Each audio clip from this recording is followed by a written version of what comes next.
Mainit-init na chismis. Kahapon, pinagkaguluhan si Bel Mariano sa Aklan for Ati-Atihan Festival.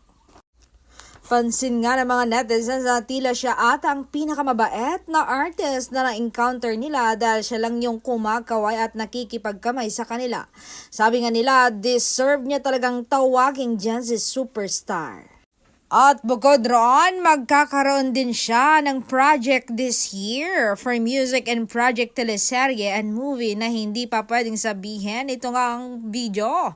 Panoorin pa ninyo. For my music, we're preparing something.